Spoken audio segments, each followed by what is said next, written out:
court to make it difficult for precious and priceless poor people of all colors, working people of all colors, not to have their voices have weight and gravitas in shaping the decisions and institutions that guide their lives. That's called oligarchy. That's called plutocracy. So that all the talk about democracy in so many ways is preserved by the Occupy movement. If you really want to see democracy in action where the voices of everyday people are actually raised in the face of oligarchic power, people are going to have to turn 100 years from now to the Occupy movement, 50 years from now to the Occupy movement, but I can't wait until March and April and May when things get a little more warm in New York and Chicago and Baltimore and Washington. And you all already got sunshine all year. I'm down in Florida. And we are so inspired by what you're doing here in Tallahassee in Florida. But it is true that in Detroit with my dear brother Worthington, and give Brother Worthington a hand, my dear brother. God bless his whole family too. But it gets minus 20 degrees. That is a challenge. I mean, it's minus 20 degrees. That's serious. But let's be very clear about it, that the Occupy movement already has a major victory in pushing the public conversation toward truth and justice and love. It's true. You have to talk about corporate greed now, even on the corporate mainstream media. You have to talk about wealth inequality now. You all know about Calvin Smiley and myself and the poverty tour, the discourse, the poverty discourse, the C-SPAN. We got a poverty manifesto coming out in April so that the legacy of Martin King more and more is connected to the legacy of the trade union movement, the legacy of young people who are engaged in a magnificent democratic awakening, the legacy of the feminist movement, the legacy of the anti-homophobic movement, the legacy of all those of goodwill concerned about democracy in an oligarchic moment. And it's very difficult for some people to talk about this during this election campaign, because we got such truncated options, don't we? It's true. I try to watch the debate among the Republican brothers, and even as a Christian, I grabbed my cognac. Oh, I need it. I'm going crazy. Amen. Sometimes you need cognac in the name of Jesus.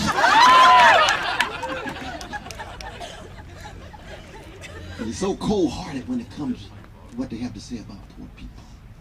Demonize poor people. Criminalize any talk about poverty. Quite explicit about their defense of the well-to-do at the top. I say, my God. Every once in a while, Ron Paul says something about the American empire, and I kind of look up. Says he say empire? Wow, somebody's got a sense that we got over 1,000 military branches around the world. Somebody has a sense that they got a ship in every ocean. Somebody's got a sense that they drones are dropping bombs on innocent people in Yemen and Pakistan. They just escalated again after a halt. Somebody's got a sense of what's going on. There's other human beings out there in the world. No. You say, but you don't say, Brother Ron. Then the next moment he wants to talk about free markets. I say, oh my God. Oh my God, how magnificent free markets. Back to idol worship again. Here's the free market fundamentalism all over again. Come on, Brother Ron. Spend a little more time with the Occupy movement. Learn something. And I, as you know, with Brother Ralph Nader and others, we wanted a debate among the Democrats during the primary season. We got trashed. Oh my God.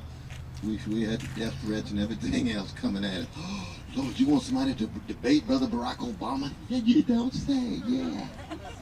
We had a 96-year-old brother who founded a labor monthly in the 1930s, was the only one to volunteer to debate Obama. Because everybody else scared. Scared. I would have done it, but I don't want to run for president. Shoot. Why not? No. I'm running from the police like other things. I'm not called to run for president. I'm a free man. Oh, I don't want to run the empire. I want to bring it down. Oh, yes. Lord, That's true. Now, I do believe that there are such a thing as progressive politicians. I like Bernie Sanders. He said some very important things. I like Brother Steve Cohen from Memphis. He says certain things. Sister Maxine Waters, she can hit it sometimes. Keith Ellis, our Muslim brother from Minnesota, from the Progressive Caucus, he says some decent things sometimes. But that's, one has to decide what one's calling is. If you want to speak an unarmed truth, then you would the Occupy movement. Then you would folk who are willing to stretch out and engage in systemic analysis. It's not just short term, but it's to be a long distance freedom fighter. And that's what's so magnificent about the young brothers and sisters of all colors. Because you all are not sprinters, you're in it for the long run. Is that right, young folk? You all in it for the long run? In it for the long run! That's it. I'm almost 60 years old myself. Almost 60. And I can remember when I was 18 and we shut down the city of Sacramento. Shut it down for the same issues that we're talking about today. We were highlighting the legacy of white supremacy and the vicious legacy of white supremacy in Sacramento at that time, but we were always connected to what was going on with working people. We're already connected to the need for sisters of all colors to break out of the patriarchal impositions. We were already connected to our gay brothers and lesbian sisters. Huey Newton had written an essay on homosexuality and people's liberation in 1968 from the jail. Oh, Black Panther's talking about gay brothers? Yeah, they love James Baldwin. They love Tennessee Williams. Talking about gay, yes, they love Muriel Rukeyser, the great poet, lesbian poet. They already were in contact in the late 60s. Your primary focus was the legacy of white supremacy, rightly so. If you're black and brown and red, you're going to have to hit that issue head on, just be able to breathe. But at the same time, you're universal. You're concerned with what's going on in every community, no matter what color, just like we're concerned about what's going on in every culture. In every nation as well. And so I just wanted to come by, and you all so deeply inspire me. I got this thing at Florida State tonight. We're going to talk about Brother Martin. And I think we want to be very clear that, we all know that they so deodorized Brother Martin, He's so sanitized that everybody loves him now. But if he were alive, the first place he'd come to in Tallahassee would be the Occupy movement. It would be the first place. The second place he would go to is some prophetic black church. Because he, like me, he was a Jesus-loving free black man. That's just who he was. That's who we are. You got to be honest about who you are. So he said, oh, the Occupy movement, that's my folk. He said, now, what is the connection between what's going on in the Occupy movement and that prophetic church? Now, if he were in Tallahassee, he'd probably have somebody in his posse who wanted to connect with George Clinton, too. Because they know George Clinton lives in Tallahassee. He himself couldn't say it explicitly because that's a little bit too funky for television. But somebody in his posse would. Because there's connection through the music and the struggle and the affirmation of humanity, and then the magnificent courage that is required to pursue unarmed truth, and for him, unconditional love. And for many of us, unapologetic love. Because when you really love folk, you can't stand the fact that they're being treated unfairly.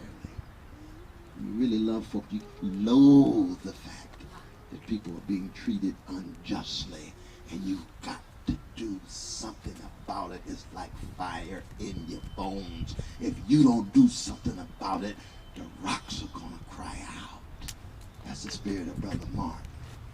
He has no monopoly on it. Dorothy Day was like that, like Catholic sister.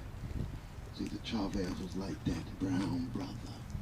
Gandhi was like that, Hindu Indian brother. Paul Sweezy was like that, was atheistic Marxist. There's some anarchists who are like that. There's some socialists who are like that. It cuts across the board. if we even look strong enough, we'd find some prophetic Mormons like that. It's true.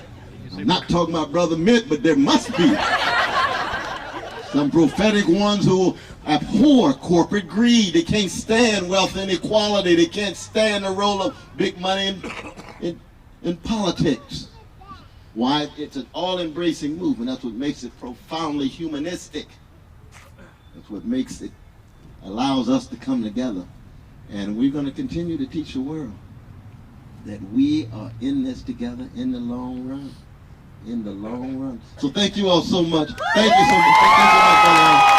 Thank you so much, though. Indeed, what a blessing for me to be here.